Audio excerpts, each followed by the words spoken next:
요한복음 12장 1절에서 9절까지 말씀입니다.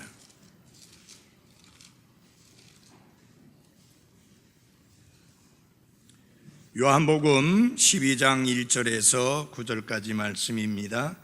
그 뒤에 예수님께서 유월절 엿새 전에 베다니에 이르셨는데 거기에는 이미 죽었던 나사로 곧 그분께서 죽은 자들로부터 살리신 자가 있더라. 거기서 그들이 그분을 위해 저녁 식사를 베풀었는데 마르다는 섬기고 나사로는 그분과 함께 상에 앉은 자들 중에 있더라. 그때에 마리아가 매우 값진 나드 향유 한 근을 가져다가 예수님의 발에 붓고 자기 머리털로 그분의 발을 닦으니 향유 냄새가 집에 가득하더라. 이에 그분의 제자들 중에 하나로 그분을 배반하여 넘길 시몬의 아들 가룟 유다가 말하되 어찌하여 이 향유를 300데나리온에 팔아 가난한 자들에게 주지 아니하였느냐 하니 그가 이렇게 말한 것은 그가 가난한 자들을 염려하기 때문이 아니요 도둑임으로 가방을 맡아 그 안에 든 것을 가져갔기 때문이더라. 그때 예수님께서 이르시되 그녀를 가만두어라. 나를 장사 지낼 날을 대비하여 그녀가 이것을 간직하였느니라. 가난한 자들은 항상 너희와 함께 있거니와 나는 항상 너희와 함께 있지는 아니하니라 하시니라. 그러므로 유대인들 중에 많은 사람들이 그분께서 거기 계신 줄을 알고 오니 이것은 예수님 때문만이 아니요 그분께서 죽은 자들로부터 살리신 나사로도 보고자 함이더라. 아멘. 기도하겠습니다. 하나님 아버지, 하나님께서 남성과 여성을 창조하시고 그 둘이 연합하여 한 육체가 되게 하심으로 가정을 이루는 놀라운 하나님의 생각을, 마음을 우리들에게 허락해 주시고 그 하나님의 생각과 계획과 뜻에 따라 가정을 이루어서 자녀를 낳고 아름답고 복된 삶을 살게 해주신 하나님께 감사를 드립니다. 여기 각 가정을 대표하는 모든 가정들이 주 안에서 건강하고 그리고 견고하며 복된 가정이 되기를 기도합니다. 하나님의 도우심의 은혜가 함께 하옵소서. 예수님 이름으로 기도했습니다. 아멘. 앉아주시기 바랍니다. 우리 한번 해볼까요? 참 좋은 가정, 참 좋은 교회.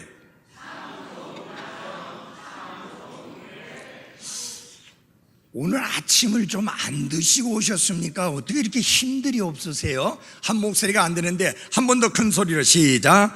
참 좋은 가정, 참 좋은 교회. 이런 말이 있습니다. 참 좋은 가정은 축소된 교회이고 참 좋은 교회는 확대된 가정과 같다.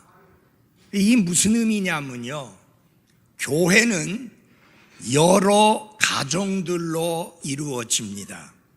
그래서 그 가정들이 건강하고 견고하며 복된 가정일 때 그 좋은 가정들로 이루어진 교회 또한 참 좋은 교회가 될 수밖에 없는 것입니다.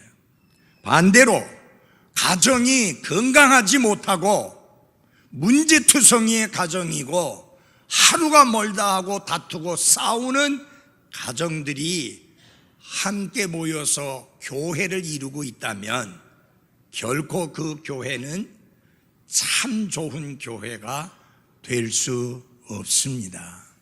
이제 여러분들에게는 중차대한 책임이 있습니다. 여러분은 이 교회가 참 좋은 교회가 되기를 원하시죠? 그렇다면 여러분 자신의 가정이 먼저 참 좋은 가정이 되어야 하는 것입니다.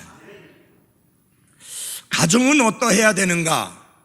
가정은 참 좋은 교회와 같은 가정이 되어야 합니다. 또 교회는 어떠해야 되는가?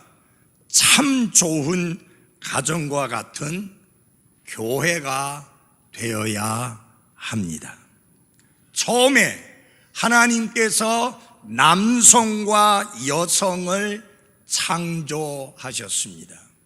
여러분, 여기서 제가 남자와 여자를 창조했다고 말씀드리지 않고 남성과 여성을 창조했다고 말씀드리는 이유는 하나님은 분명하게 성이 다른 남성과 여성을 창조하셨고, 그러므로 오늘날 동성애는 죄악이고 하나님이 기뻐하실 수 없는 사악한 죄악입니다. 그리스도인들에게 동성애는 눈꼽만치도 용납될 수 없는 가증스러운 죄악이요 사악한 죄악입니다. 왜냐하면 하나님께서 남성과 여성을 창조하셔서 그 성이 다른 두 사람이 하나로 연합해서 가정을 이루게 하신 분이 하나님이시기 때문인 것입니다. 분명히 기억하십시오. 남성은 여성과 연합해서 한 육체를 이루게 되는데 이것이 성경이 하나님이 가르치는 결혼입니다. 남자와 남자가 결혼하는 거 아닙니다. 여자와 여자가 결혼하는 거 아닙니다. 그것은 결혼이 아닙니다. 반드시 한 남성과 한 여성이 연합해서 한 육체를 이루는 것이 성경이 가르치는 진정한 결혼인 것입니다. 하나님은 이렇게 한 남성과 한 여성을 창조하시고 그들로 하여금 가정을 이루게 하셨습니다. 그리고 놀라운 사실은 하나님이 그 가정에 축복하셨다고 하는 것입니다. 그래서 다산하고 번성하여 땅을 채우라, 땅을 정복하라고 말씀을 하셨습니다. 그래서 마침내 가정이 탄생이 되었고요. 처음부터 가정은 사람의 작품이 아니라 하나님의 발상이요 하나님의 생각이었고 하나님의 아이디어였다는 사실을 명심해야 할 것입니다. 그래서 가정을 가리켜서 우리는 하나님이 세우신 기관이다, Divine Institution이라고 그렇게 이야기를 합니다. 하나님께서 직접 세우신 기관이 둘밖에 없습니다. 하나는 가정이고 또 다른 하나는 큰 소리로 뭐예요? 교회입니다. 그러나 명심해야 될 것은 교회가 먼저가 아니고 가정이 먼저라고 하는 사실입니다. 그래서 교회가 가정보다 중요하지 않습니다.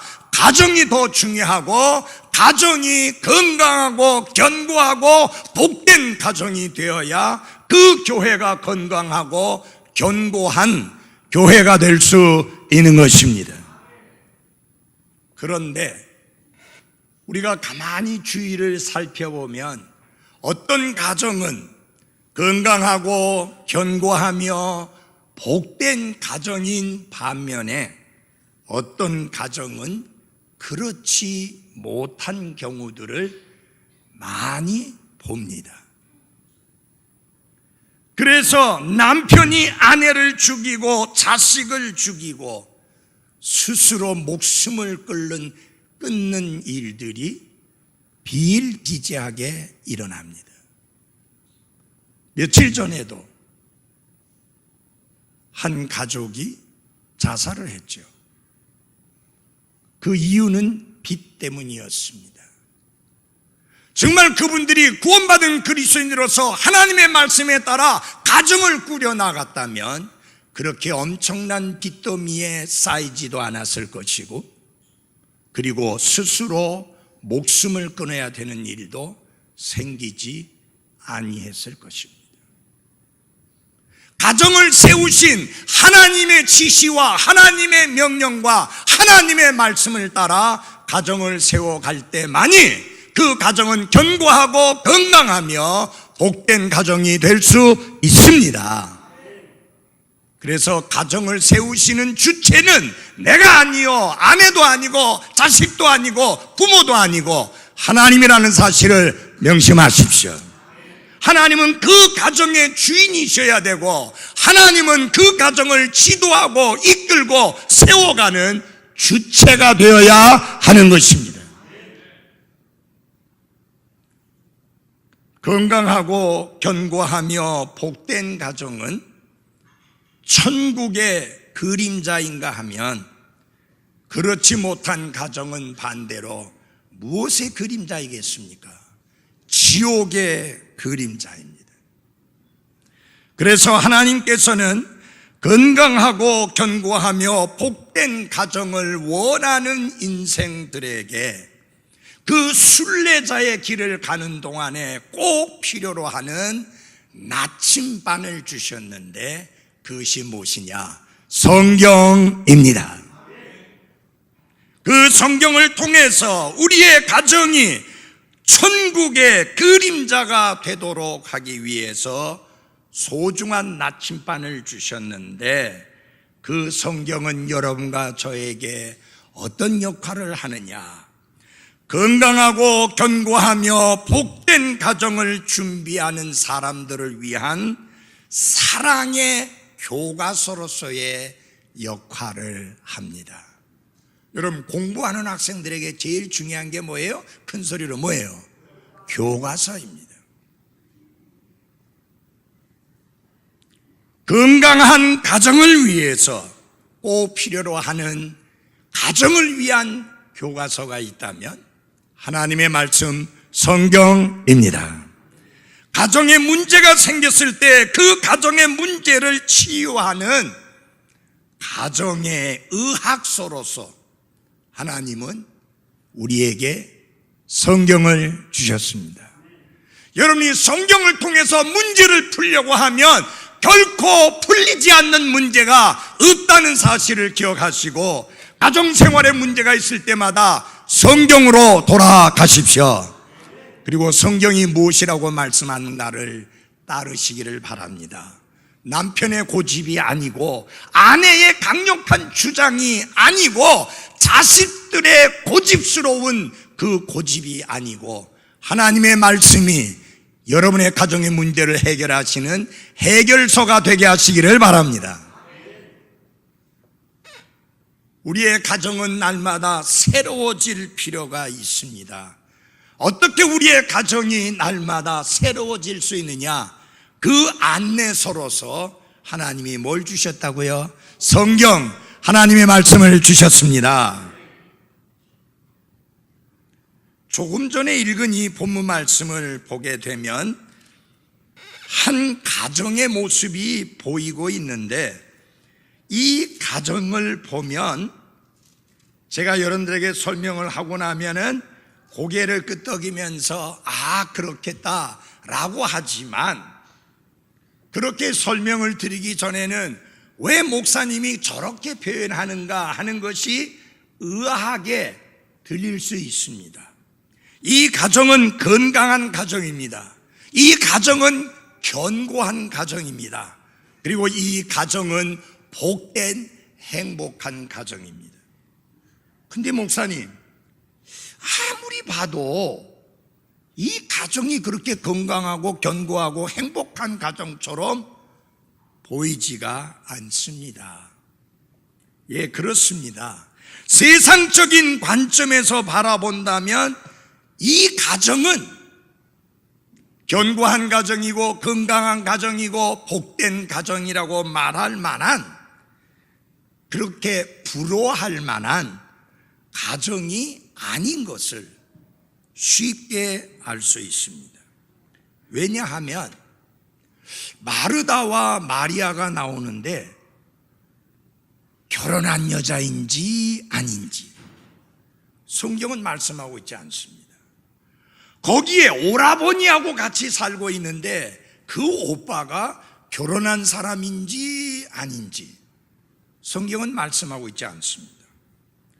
거기다가 부모님이 계시는지 안 계시는지 전혀 성경은 말씀하고 있지 않습니다. 달랑 마르다와 마리아 자매 그리고 오빠 나사로를 이야기합니다.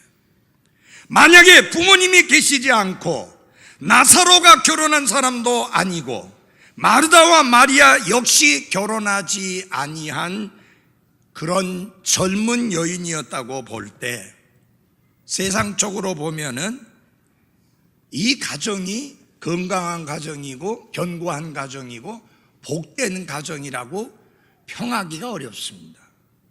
골치 아픈 가정이에요.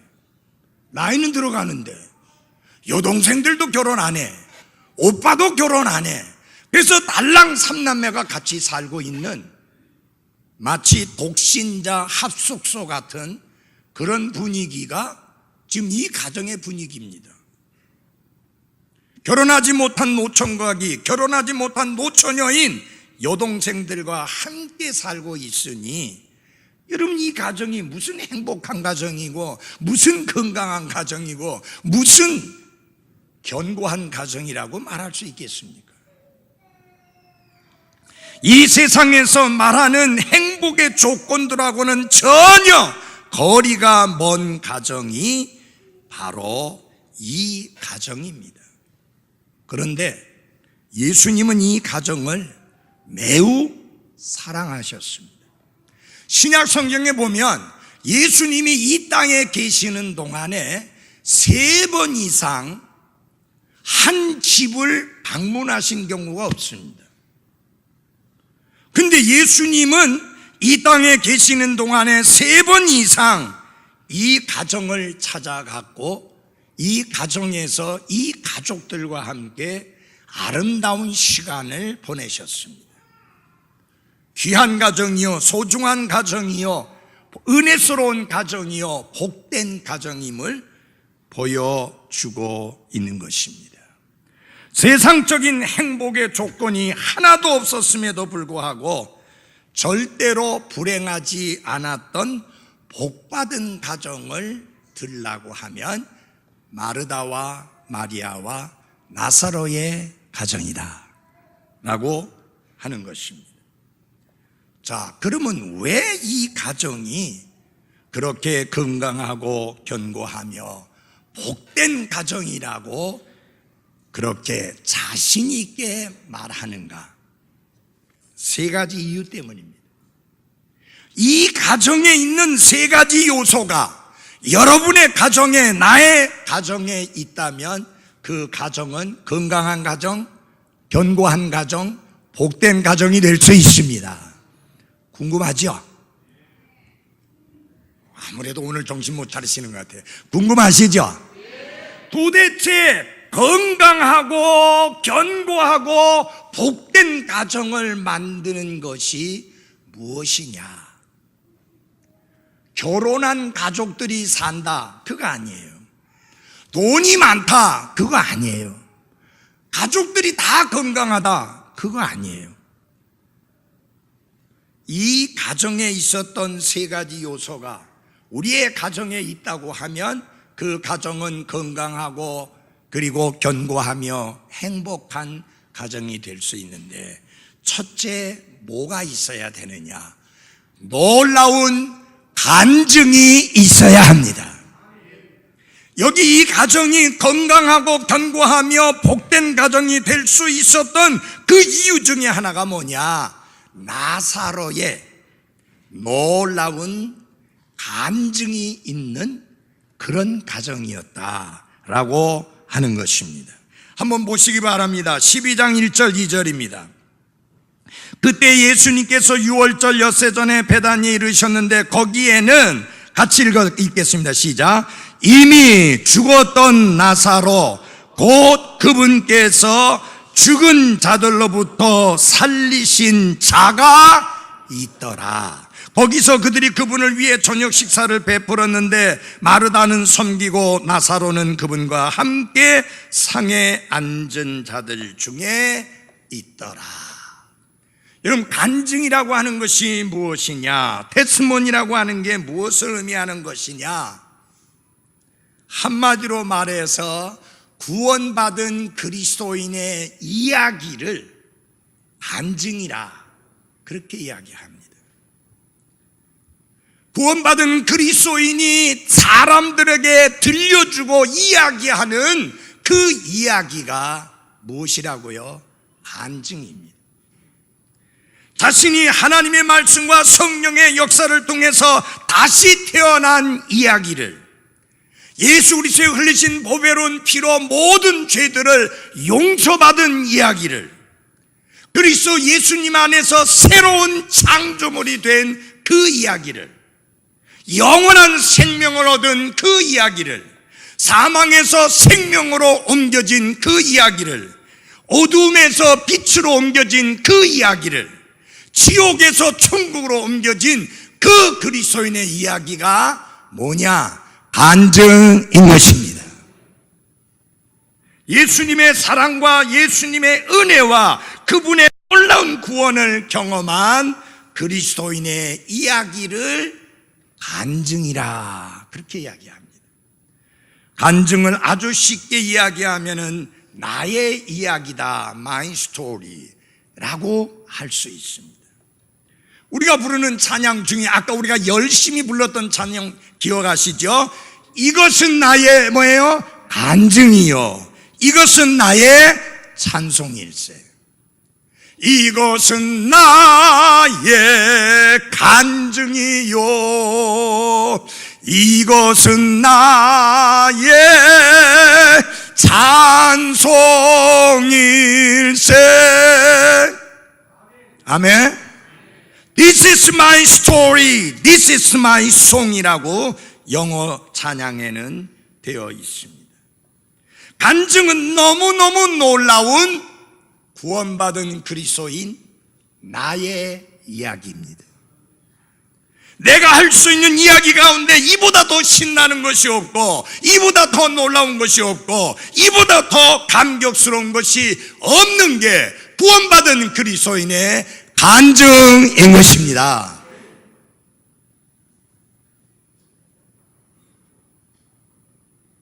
구원받은 그리스도인이 예수 그리스도와의 관계에서 경험한 너무나도 놀라운 이야기, 그것이 뭐냐? 간증이다 라고 하는 것입니다. 놀라운 날이었네, 영원히 못 잊을 날.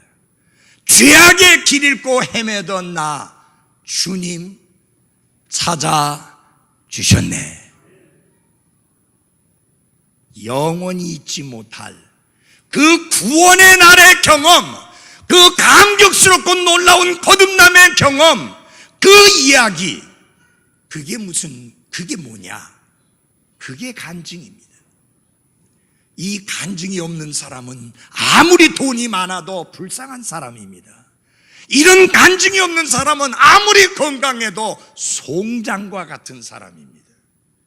이런 간증이 없는 사람은 아무리 세상에서 대단한 사람이라도 하나님 앞에는 범법과 죄들 가운데 죽어있는 자에 불과합니다.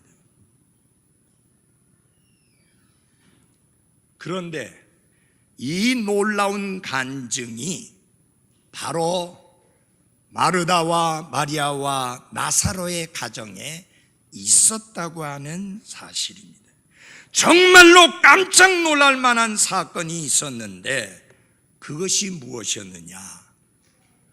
기둥처럼 의지하던 자기 오라버니가 병이 들더니 낫지 못하고 죽어버린 겁니다. 기가 차지요. 여러분 생각해 보십시오. 삼남매가 오손도손 살고 있었는데 결혼도 하지 못한 가운데에서 부모님은 일찍이 돌아가셨는지 삼남매가 살고 있을 때 여러분 여동생들이 누구 제일 의지합니까? 오빠를 제일 의지하잖아요. 근데 그 기둥같이 의지하고 기대던 오빠가 어느 날 시름시름 아프더니 죽어버린 겁니다. 더더구나 끔찍한 것은 이 오빠가 아프다고 예수님께 연락을 드렸는데 예수님은 오시지도 않은 거예요. 오히려 더 지체하다가 늦지막히 죽은 지 나흘이나 돼갖고 이 집을 찾아온 거예요. 정말 열불이 나죠. 예?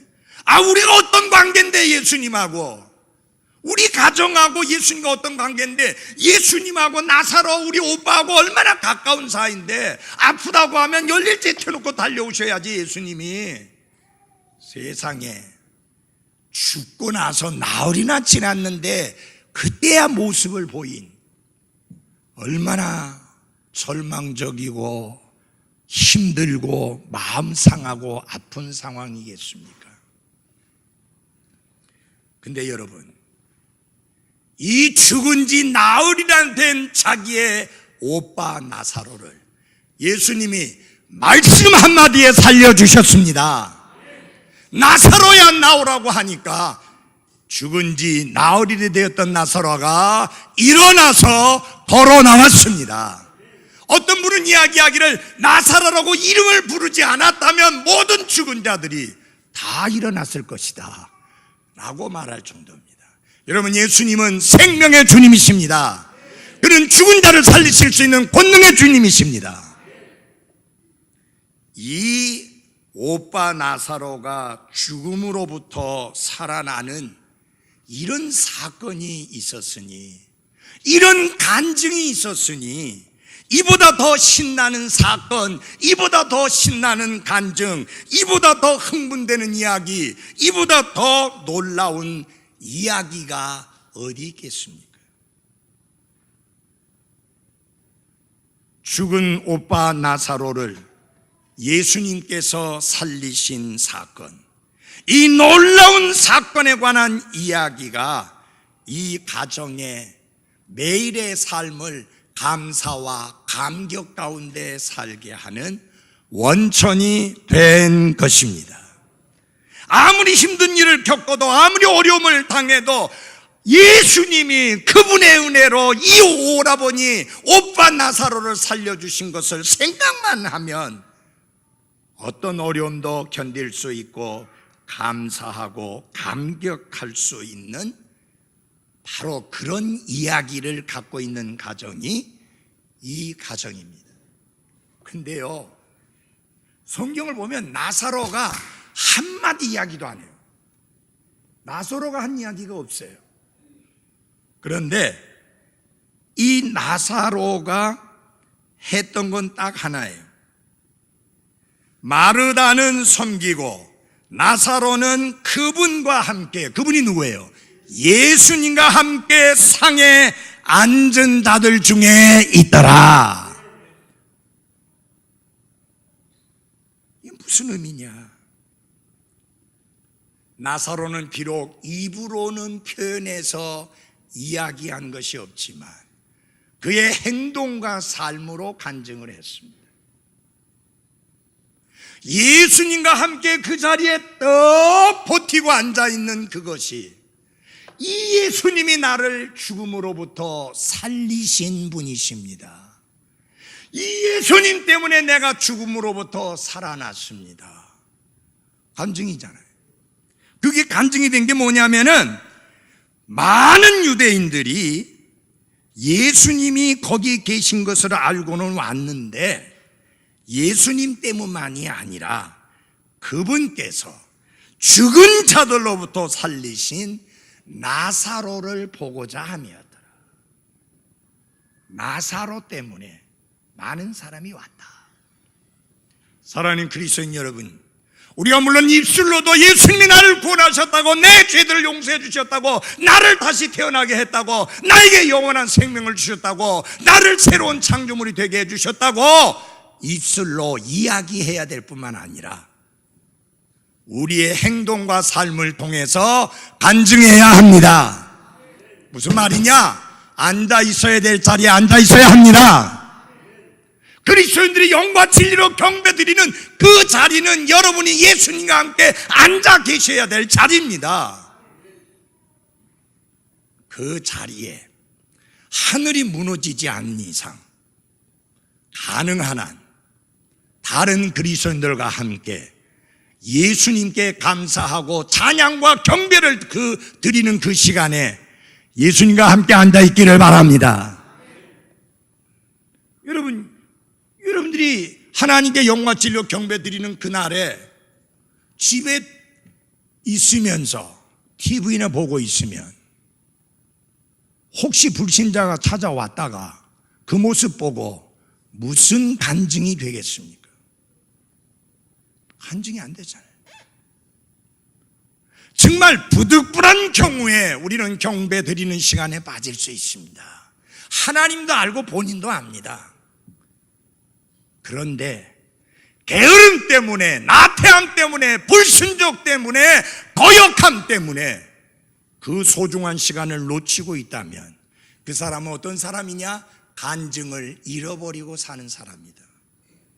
나는 여러분의 삶에서 간증을 귀하게 여기시기를 바랍니다. 좋은 간증을 보여야 돼요. 그래서 좋은 평판이 있어야 하는 것입니다. 자, 이 지금 나사로에게 일어났던 그 이야기, 그것은 단순히 우리가 그럼 역사적으로만 알고 끝나야 될 것이냐? 그렇지 않습니다. 예수님은 이 사건을 통해서 여러분과 저에게 두 가지 놀라운 진리를 가르쳐 줍니다. 하나는 우리의 죽음이 모든 것의 끝이 아니고 육체적으로 부활하는 날이 있다라고 하는 사실입니다. 죽음의 모든 것의 끝이 아니하고 죽음 이후에 새로운 몸을 입고 변화되어 부활하는 그 놀라운 날이 있다는 사실입니다. 또 하나는 영적인 부활입니다.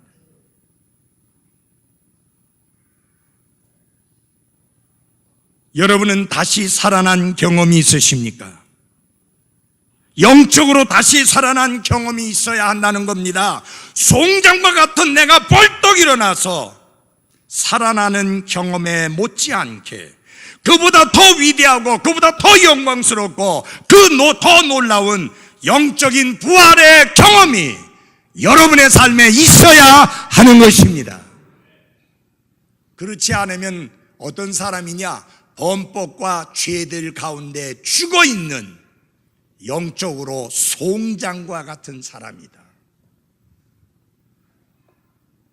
삶의 방향과 목적도 없이 살아가던 내가 예수님을 만나 그분을 나의 구원자와 주님으로 영접하고 구원받아서 송장 같던 내가 새 생명을 얻어서 벌떡 일어난 사건, 벌떡 일어난 이야기. 그래서 누군가에게 말하지 않고는 견딜 수 없는 예수님의 이야기가 있어야 하는 것입니다. I love to tell of Jesus Christ. I love to tell the story of Jesus Christ. 예수 그리스도에 관한 이야기를 정말 말하고 싶어서 견딜 수 없는 감격과 감동이 나와 여러분의 삶 속에 항상 충만해 있어야 합니다. 예수님 없이 살던 내가, 그래서 삶의 방향과 목표가 없었던 내가 어느 날 예수님을 만나고 그분을 구원자와 주님으로 영접하고 다시 살아난 사건, 이것이 영적인 부활인데 이게 있어야 된다 그 말이죠. 이게 있는 사람들은 말할 수밖에 없고, 나에게는 이것이 나의 이야기요, 이것이 나의 간증이요, 이것이 나의 노래라고 고백할 수 있는 고백이 있게 되는 것입니다. 아까 우리가 부른 찬송에 보면은 이것은 나의 간증이요, 이것은 나의 찬송일 때 일세 온종일 all the day long 온종일 주를 찬송한다. 아침에도 찬송하고 점심에도 찬송하고 저녁에도 찬송하고 밤에도 찬송하고 그 다음날 아침에 일어나서 하나님이 나를 구원해 주신 은혜를 찬양해도 부족한 것이 구원의 기적이요 경험이요 은혜인 것입니다. 이 영적인 부활, 그거를 지금 가르쳐주고 나에게 그런 간증이 있느냐? 여러분, 이런 구원받은 간증이 있는 가족들이 모인다면 그 가정은 건강한 가정이요, 그 가정은 견고한 가정이요, 그 가정은 복된 가정입니다. 남편이 이런 간증하는데 아내가 뭔 소리 하는 거예요? 그래 버리면, 아내가 이런 간증하는데 남편이 시끄러워! 듣고 싶지 않아! 이야기하지 마! 해버린다면, 자식들이 그렇게 반대한다면, 이런 그 가정이 견고한 가정이겠습니까? 그 가정이 건강한 가정이겠습니까? 그 가정이 복된 가정이겠습니까? 온 가족에게 구원의 간증이 있는 가정, 그 가정이 건강한 가정, 견고한 가정, 복된 가정입니다. 그래서 혹시 여러분의 가정이 그런 가정이라면 돈 많이 없어도, 좀 남편 하는 일 좀 잘 안 풀려도 기뻐하고 감사하고 감격해하며 살아가시기를 바랍니다. 왜? 그런 것들은 돈 주고 바꿀 수 없는 것들이에요. 돈 주고 바꿀 수 없는 것들. 두 번째로, 이 가정이 건강하고 견고하며 복된 가정인 이유는 아름다운 섬김이 있는 가정이기 때문입니다. 여러분, 가정에 가족들이 서로를 섬기지 않는 가정이라면 그 가정은 건강한 가정 아닙니다. 그 가정은 견고한 가정 아닙니다. 그 가정은 복된 가정 아닙니다. 우리 한번 말씀을 보시기 바랍니다. 12장 2절입니다. 요한복음 12장 2절 같이 읽어보겠습니다. 요한복음 12장 2절 시작. 그래서 그들이 그분을 위해 저녁 식사를 베풀었는데 마르다는 섬기고 나사로는 그분과 함께 상에 앉은 자들 중에 있더라. 이 집에는 마르다의 아름다운 섬김이 있었습니다. Serving, 이 섬김, 이 얼마나 아름다운 단어입니까? 잔치가 열렸는데 저녁 식사를 베풀었는데 이 저녁 식사에서 섬기는 주역을 맡은 사람이 누구냐? 마르다입니다.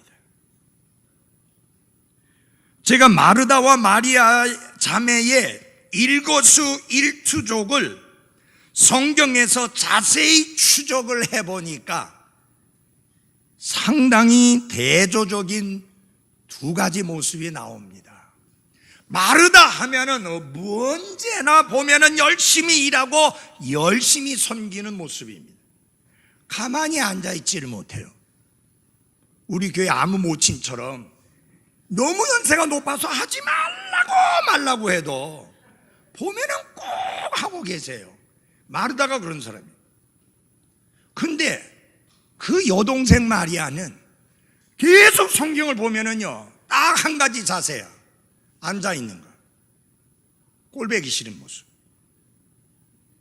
언니가 그렇게 열심히 일하고 있는데 가만히 앉아있는 모습. 성경 보니까 계속 앉아있어요.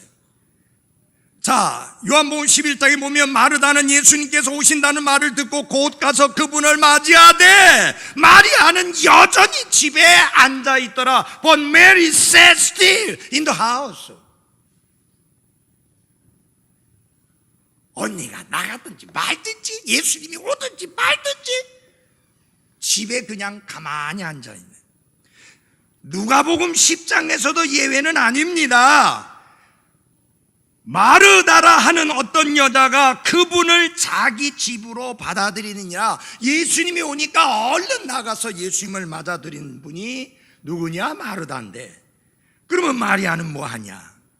그래가지고 집에 모셔놓고는 그 예수님을 대접하기 위해서 열심히 일하고 활동하고 섬기고 있는 게 마르다인데, 그럼 마리아는 뭐하고 있느냐? 마리아라는 동생이 있었는데 그녀도 예수님의 발 앞에 앉아 그랬습니다. 뭐 했다고요? 앉았다.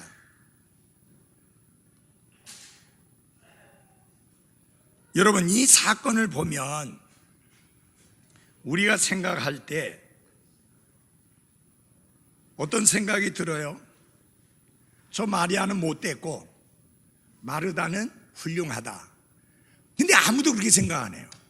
늘 비난하는 게 누구예요? 마르다. 그럼 왜 마르다를 비난하는가? 여러분 잘 들어주십시오. 왜 비난하는가? 잘 했었는데 입에서 불평이 튀어나왔겠어요. 막 끝까지 기쁘게 감격스럽게 잘 섬겼으면 됐는데 입에서 불평이 튀어오는 거예요. 입이 석자나 빠져나와가지고 불평을 하면서 예수님, 저 여동생이 나를 좀 도와주라고 좀 말씀 좀 해주십시오 라고 감히 예수님께 지시를 할 정도로 그렇게 불평을 터뜨렸어요. 그러니까 마르다가 항상 욕먹어요. 여러분, 섬기되 기쁨으로 섬기십시오. 섬기되 조용하게 섬기십시오. 섬기되 감사함으로 섬기십시오. 입이 석자나 튀어나와가지고 섬기지 마십시오. 누가 하는지 안 하는지 쳐다보면서 섬기지 마십시오. 오히려 섬길 수 있는 것을 감사하며 기뻐하며 섬기기를 바랍니다. 이 말하다가 왜 돌을 맞느냐? 잘 말 없이 섬겼으면 되는데 한마디 툭 내뱉은 것 때문에 마르다가 공격을 받습니다. 근데 여러분, 저는 이 마르다의 놀라움을 여러분에게 말씀드리고자 합니다. 예수님을 섬기겠다고 죽기 살기로 애를 쓰고 수고하고 섬겼습니다. 이러면 그때 여러분 아시잖아요. 아니 손 조금만 도와주면, 조금만 도와주면 일이 훨씬 수월해지는 거 맞죠? 그렇게 앉아있는 것보다 좀 일어나서 조금만 도와줘도 일이 수월해지잖아요. 그런데 마리아는 까딱도 안 했는데 문제는 예수님께 가서 자기 불편한 심정을 말씀드렸더니 마리아를 야단친 게 아니라 누구를 야단쳤어요? 마르다를 야단치면서 오히려 마리아가 더 잘했다, 더 좋은 것을 선택했으니까 더 잘했다 해버린 이야. 여러분, 이 열받을 만한 일 아니에요? 속이 확 뒤집어지는 이야기 아니에요? 어떻게 가만히 앉아 있었던 마리아가 더 잘한 거예요? 마르다가 그 말을 들었습니다. 여러분, 얼마나 마음이 상했고 얼마나 속이 상했겠습니까? 좋다, 내가 이제 섬기나 봐라. 나도 예수님의 발 앞에 딱 앉아갖고 꼼짝하지 않겠다. 그럴 수 있는데 성경을 보면 마르다의 섬김은 그치지 않고 계속되었습니다. 그리고 더 중요한 게 뭐냐? 다시는 마리아가 예수님의 발 앞에 앉아있든지 꼼짝하지 않고 움직이지 않고 앉아있든지 상관없이 더 이상 그것으로 문제 삼거나 불평하지 않고 그저 자기가 할 도리만 하면서 계속해서 섬겼고요. 중요한 것은 기회를 놓치지 않았다는 겁니다. 여러분 잘 들어보십시오. 여기에 마르다의 섬김은 그녀가 예수님을 이 땅에 계시는 동안에 섬길 수 있는 마지막 기회였습니다. 왜냐하면 잠시 후에 십자가로 가서 돌아가셨기 때문입니다. 사랑하는 그리스도인 여러분, 섬김은 섬기는 자에게 큰 기쁨을 안겨주고, 그리고 섬김은 언제나 기회가 있는 것이 아니라 언젠가는 내가 섬기고 싶어도 섬길 수 없다는 사실을 명심하시고 섬길 수 있을 때 최선을 다하시기 바랍니다. 받는 것에 약간의 기쁨이 있다면 주는 섬김은 우리에게 최고의 기쁨을 안겨주는 것이 섬김이라는 사실을 잊지 마시기를 바랍니다. 마르다는 아름답게 섬겼습니다. 그 아름다운 섬김이 그 가정을 견고하게 했고 건강하게 했고 복된 가정이 되게 했습니다. 여러분, 마리아처럼 가만히 앉아서 예수님의 말씀만 들으려고 하는 그런 사람만 있으면 어떻게 되겠어요? 여러분, 당연히 이 앞에 제일 앞쪽에 앉으셔서 말씀을 잘 듣는 분들이 돼야 되는 거 맞습니다. 어떤 기성교회 목사님은 목사의 침이 닿는 곳이 제일 복 받는 자리래요. 그런데 침이 얼굴 튀는 게 뭐가 좋겠어요? 그래서 이렇게 멀리 해놨어요. 그래도 저 끝에 가서 앉는 거 좀 한번 생각 좀 해보십시오. 누가 일어나면 다 보이잖아요. 그리고 뒤에는 주로 애들이 많이 있어가지고 애들이 어디 가만히 있습니까? 왔다 갔다 하지, 떠들지, 울지. 기양지사 하나님 말씀 들으러 왔는데 왜 그 뒤에 앉아가지고 여기 마리아처럼 예수님의 발 앞에 앉아서 당연히 말씀을 달게 받으셔야 합니다. 그러나 손을 놓지 마십시오. 하나님께서 우리에게 손을 주시고 발을 주신 것은 섬기기 위함이라는 사실을 잊지 마시기를 바랍니다. 가정에서건 교회에서건 섬기는 가정, 섬기는 교회가 건강하고 견고하며 복된 가정이요 교회라는 것을 명심하시기를 바랍니다. 기도하겠습니다.